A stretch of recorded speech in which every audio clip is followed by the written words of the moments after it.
ভারতের সাম্প্রতিক ড্রোন হামলার জবাবে ভয়ঙ্কর পাল্টা কৌশলে মাঠে নেমেছে পাকিস্তান। বৃহস্পতিবার রাতভর পাকিস্তান জম্মু কাশ্মীর, পাঞ্জাব ও গুজরাটের বেশ কিছু সামরিক স্থাপনায় এই হামলা চালায় পাক বাহিনী। তারা ভারতের উত্তর ও পশ্চিমাঞ্চলের অন্তত 15টি শহরে ক্ষেপণাস্ত্র হামলা চালিয়েছে বলে দাবি নয়াদিল্লির। ভারতের পক্ষ থেকে জানানো হয়েছে, এসব হামলার লক্ষ্য ছিল সেনাঘাঁটি, রাডার স্টেশন ও আকাশ প্রতিরক্ষা ইউনিট। যদিও হতাহতের নির্ভরযোগ্য তথ্য এখনও সরকারিভাবে প্রকাশ করা হয়নি, তবে পরিস্থিতি দিন দিন জটিল হয়ে উঠছে।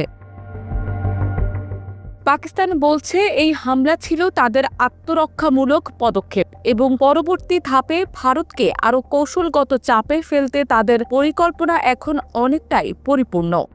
পাকিস্তানের প্রতিরক্ষা মন্ত্রণালয়ের শীর্ষ এক কর্মকর্তা জানিয়েছেন, ভারতের সেনাবাহিনীর নিয়ন্ত্রণ কেন্দ্র, গোপন সামরিক ঘাঁটি এবং ড্রোন স্টেশনগুলো ইতোমধ্যেই টার্গেট তালিকায় রাখা হয়েছে।